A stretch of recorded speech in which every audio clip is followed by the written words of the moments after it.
Athletes and Olympic leaders try to navigate an unprecedented one-year postponement of the Olympic Games. World Athletics, track and field's governing body, trying to manage their own postponement. The 2021 World Championship, set to be in the United States for the first time, pushed back to 2022. And the world sports community trying to come together in this time of crisis to clear a bar that perhaps has been set higher than ever before. Hello and welcome to this video edition of ATR Radio. I'm Brian Pinelli. Joining me now from his home in Kiev, Ukraine, Ukraine National Olympic Committee President, IOC Executive Board member, and an athlete who broke the pole vault world record a staggering 35 times during his illustrious career, Sergey Bubka. Hello, Sergey. How are you today? Hi, Brian. I'm fine.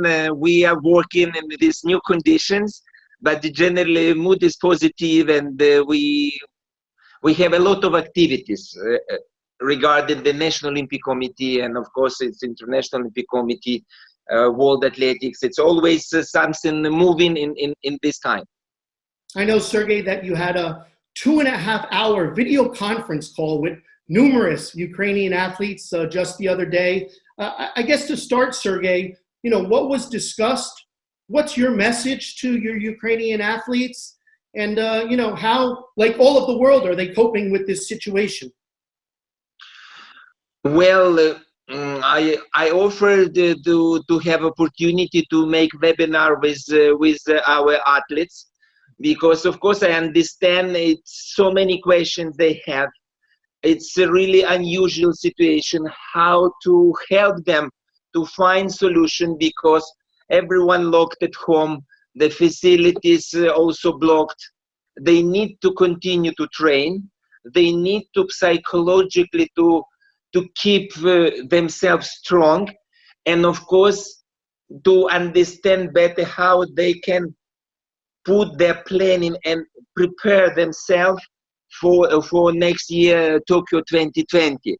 For that, we organize the conference like conference now with you, and where I explain them different experience, where I respond to their questions. And the main part, I would say, that I share my experience and my knowledge, how I survived when it was boycott 1984, Los Angeles. I went through these feelings, and I try to motivate them to keep focused, because the games will happen next year. They need to be a little bit patient. They need to reschedule the training.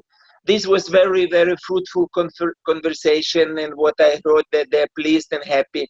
We had so many questions, which I hope I respond in good way for them, but reaction was really positive. They need, Brian, they need to feel that everything will be good, and to share experience from my side for them, it's very important. Yeah, sure, Sergey. Wanted to bring up one athlete in particular. Obviously, thousands of athletes are affected. And you led to my next question.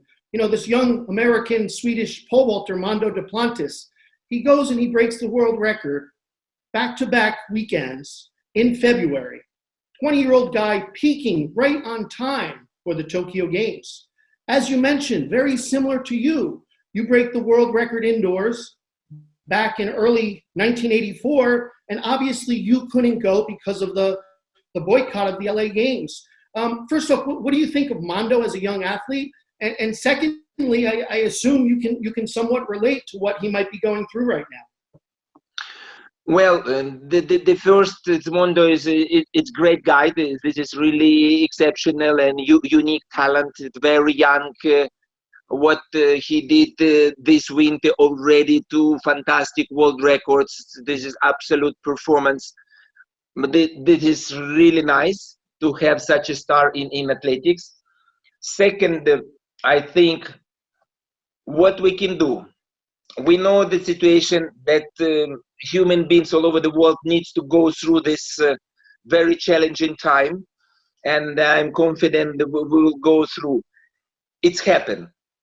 the International Olympic Committee really study carefully, look from different angles, try to find solution, to consult with the World Health Organization, with all the experts. It's clearly Executive Board done the decision in the best of the athletes and everyone who is engaged in the games, and of course all spectators. For that, I think Mondo and everyone should accept that this is done, and look to the next, to the future, and how you can be in excellent shape in next year. If we go more focus for Mondo, I consider he is very young guy, very talented guy. He should be calm, just go as he do usually, according to the situation. When situation start to be okay, it's not dangerous, they can continue preparation, they can start to build new season, because he's grow year by year with his amazing performances. Keep positive, put your goal, and I'm confident he will receive what he deserves, and also other athletes, they should be in this positive mood. Sure. Little bit patient, please. Yeah, sure. Sergey, back as your career was starting to wind down in 1996, you became a member of the IOC Athletes Commission. You're now chairman of the IOC Athletes Entourage. What work is ongoing right now in this committee, and what do you hope to accomplish? Because obviously not just dealing with the Ukrainian athletes, but the world's athletes. Well, Brian, it's for me it's really great honor and pleasure. Before I was chairman of Athletes Commission of International Olympic Committee, and from 2010 I become the chairman of Entourage, as you said. This is very interesting. If you allow me a few words, it's really surprised that only in 2010 we create Entourage, because it's such a vast work and so important area. Because the entourage, this is group of people who is serving the athletes, who has impact and influence to the athletes' performances. This is all, of course, this is athlete, coaches, medical staff, manager, finance advisor, parents, organizers, officials. This is huge vast of group of people who are really working with the athletes. And of course, when we start to have meetings, and when we see and more we discover needs, information, consulting, engagement to make the best for the athletes. In this situation, as now regarding the IOC Entourage, it's from next week, because we create 5 working groups in IOC Entourage Commission, and every group will focus for certain topics. This was done, how we can improve, what we will deliver, how we will manage and engage different groups. Something for medical, something for the sport side, regarding the performance, regarding I mentioned the health, and all this aspect in small group. We will try to use this time to have different topics, different discussions, and will give us possibility in November, when we come to Lausanne, we will come with really some new ideas, because this work is so interesting and so exciting. And when you have different representatives, the parents also in our group, famous coaches in our group, and everyone experience, and this is pleased to work with such a fantastic members. And this time, maybe if I say a few words regarding this, like, it's new opportunity new to use the technology. It's like in Ukrainian NOC, we do so many activities. It's really new experience also, because even you at home, you do some time for sport, you try to find the possibility to stay alone in the nature. But the rest, like we have different meetings with the office, we have different commission meetings, executive board meetings. We organize different webinars for athletes, for different commissions. we are really, really active. And in the last few days, we have also possibility webinars when we engage and invite our neighboring national Olympic committees. And we had, today we have 4 national Moldova, Uzbekistan, Kazakhstan, and Belarus. And before we had, plus to these ones, we have Estonia, we had Armenia, Azerbaijan, Georgia. It means we also try to share all our activities and knowledge of our experts and specialists to help athletes to find the right solution, to help coaches to learn something. We use this time also to build the knowledge of entourage and knowledge of the athletes, give them the different consultancy and give them also different courses, because we use some experts who share the courses for the athletes. Sergey, the new technology, maybe it's a little bit like going from bamboo to steel to fiberglass poles, always evolving. I think like everyone in this condition, it's really discover what was mean that its future, you can use a lot of technology. It will be the different solution. We can protect and save more nature and environment all over the world. I think it's really speed up and accelerate. And I believe it's everyone open the eye and understand how efficiencies through technology we can do in our meetings. Yeah, sure. Good answer. Want to talk a little bit about World Athletics. Of course, you're a longtime vice president of World Athletics.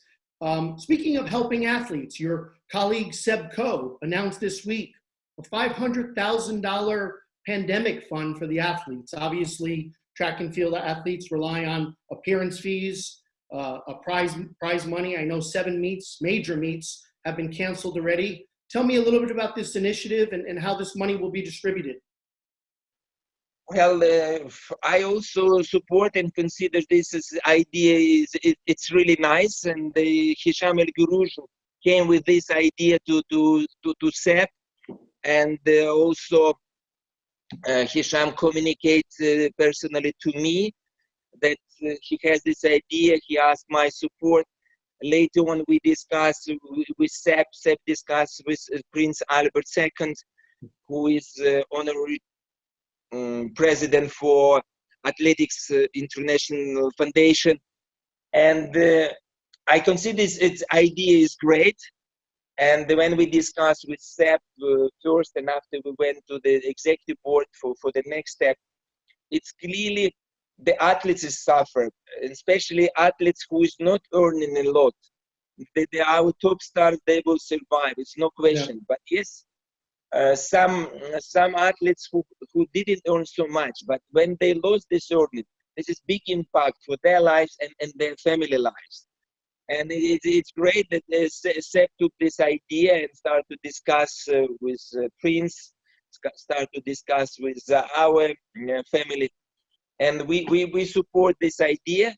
And of course, when we share the feelings, it's very important now is criteria, how to select these athletes, who will be available to be part of this 500,000 grants. In this regard, it was created a special group from different representatives of our athletics family. They will study, they will look, and after they will present a very transparent system that everyone can understand who will be available to receive, and also afterwards we can see also who received this money. This is important to support our athletes. This is important for the athletes to feel that the World Athletics family and foundation is behind, and we care about their future. In this moment, I consider this is very important and strong support. This is great that this initiative and support from our president and Prince Albert went through. Good stuff. Well done, Sergey. Nice to hear. Obviously, tough times for many people. I think now, obviously, it's so important for everyone to be flexible, show empathy and really come together. I wanted to ask you about the World Track and Field Championships. They've never been in the United States. 2021, headed to Eugene, Oregon.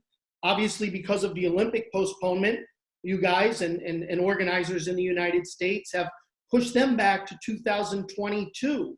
What has the dialogue been like for World Athletics and the organizers in the United States, who of course have never done this before? Well, no, you're absolutely right. For us, it's very important to go to United States, to very sportive country. Athletics is very, very strong. And of course, between the games, we need to also promote athletics, to bring athletics in state to another level, because the track and field team of United States it's number one world team. And of course, the USA athletics deserve to have championships. And when the situation happened with the coronavirus situation, and I would say that everyone in different sports institution and organization, they understand the difficulties. And I would say that they're very friendly to discuss. Everyone is very flexible, what to do, how to manage. This has happened with Tokyo Games. We will move Tokyo to 21. In this regard, World Athletics communicate with organizing committee, and they understood the situation. They found solution immediately. I would say that it was very quick reaction. The both team from World Athletics and the organizing committee in Oregon, they found solution and they moved to the next year. This is really sport solidarity. This is really sport family. This is our value. This is our power. And I'm very pleased that we found quick solution and we support each other. Sounds good, Sergey. I want to ask you about the Diamond League. Obviously, as have events in all sports been wiped out, you've lost seven major meets, if I'm correct. But very interesting. Yes, this is difficult that we don't have the Diamond League, and we will see what's happened during the next months. But of course, this competition very important. This is what we discuss: contribution and financial support, because this is important. This is life for the athletes. This is their job. This is their earnings. This is a condition of living for their family, their parents.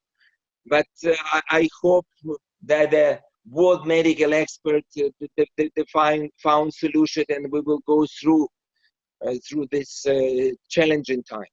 Yeah, but Sergey, I want to specifically ask you about the Bislett Games in Oslo, June 11.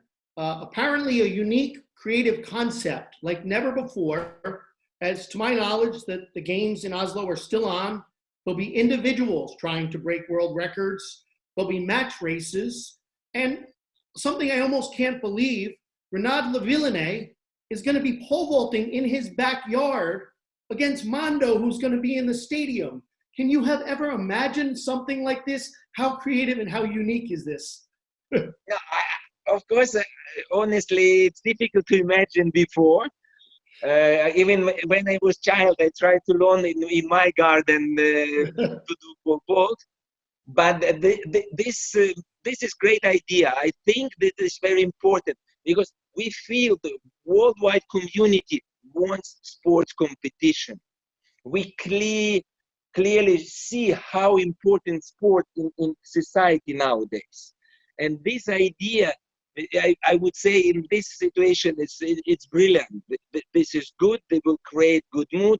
They give possibility for athletes to be fit, to be focused, because for psychological part, when we just finish webinar, that athletes need to have target. They need to focus for something.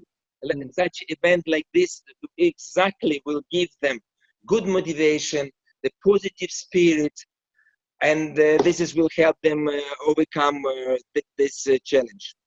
Absolutely, yeah. Such a cool concept that's never really been tried before. But just kind of summing up, one or two more questions, Sergey. What do you think the world sport community has to do, and obviously we're relying heavily on the advice and the medical expertise of the World Health Organization. But what do you think we need to do as a community to move forward and hopefully have the Summer Olympic Games in 2021? Because even Tokyo organizers said, you know, this is going to be difficult. A doctor said we'll need a vaccine before we can have the Tokyo Games. You know, what are your thoughts and opinion on what needs to happen? Obviously, we need the help from our doctors and our medical experts. No, of course, this is an unusual situation for everyone all over the world. And we need to look how possible to do the best, how to organize, how to see which way we can go. President Bach sent the letter to all the members of Olympic family all over the world, this IOC people, committee, international federation, to have discussion and to bring idea about the future, what will be idea how we can manage the future of sport. This will be, I consider this will be very interesting. Regarding the question regarding the Olympic Games, regarding the Tokyo, of course, I would like to believe, and I believe we still have, I would say almost 1 year, 3 months. This is a big period. The competition needs to be in Tokyo, but of course in this situation I would say it's everyone under big pressure and under big stress. The medical people working very hard, and I would like to wish them all the best to find a solution to protect the health, to find the possibility of vaccination, that the next year we will come back to the normal routine and games will happen.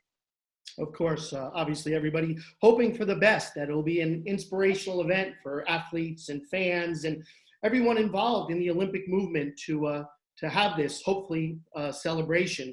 Sergey, just want to jump back, if you don't mind, to January 1984.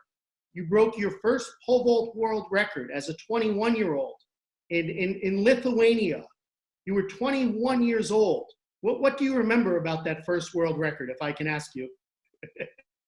Brian, I remember very well because this was my first record, first competition after the Helsinki World Championship title, first one, and I tried to use very, very stiff pole, which was never possible before. It was very difficult. I moved my grip higher than before because the stiffness between my poles, old poles and new ones, was so big and different. And I took certain risks because to win the battle between myself and the stiff pole. And when I managed first height, when I managed second height, and after when I did the record, was something amazing feelings. Like from that, it started my journey to world record history. And I was very happy, very pleased. A few days later in Milano, I did the next one and went one to another. This is a great memory, great time. I never forget the Lithuania in Vilnius, 15th of January, 1984. Wow, remember it like it was yesterday. Sergey, obviously Olympic gold medal in Seoul, 1988, 10 world titles, 6 outdoors, 4 indoors, and as we talked about, the 35 world records. Looking back, what was more important to you, the victories or the world records? Look, the value, the both value is big. Victories and the world records. But in any way, records you can set up in different competition, in different time. But when you have the date, the World Championships, or you have the date of Olympic Games, in this particular date, you can have chance to win this title. And I can say in my life, in my career, in my history, was with Olympics, always I have some challenges, some issue. The first I missed, and the second one, 4 years later, luckily I become Olympic champion. This was very tough competition because such a pressure, the village, so many stars around, and I had the time all the titles except Olympic gold medal. This is create such a psychological pressure. In the end, I managed and I become Olympic champion. I would say they win the title when in certain date, it's a little bit more complicated, I would say. Well, of course, we all hope the best for the world's athletes to have this same opportunity that you had back in '88 in the summer of 21 in Tokyo, Japan. Sergey, all the best. Thank you for your time. Best of luck to you, the Ukraine NOC, and obviously all of your athletes during this difficult, unprecedented time. Brian, thank you very much for this interview, for your time, for your professionalism. Good luck, take care, and be healthy, and health to everyone all over the world, and especially sports community, to be in excellent shape. And we will see each other very soon, and have great games in Tokyo 2020. Thank you very much, Sergey. And thanks to everyone for joining on this edition of ATR Radio. I'm Brian Pinelli. For more than 25 years, Around the Rings, your best source about the Olympic movement and Olympic sport, aroundtherings.com. Have a great day, everybody.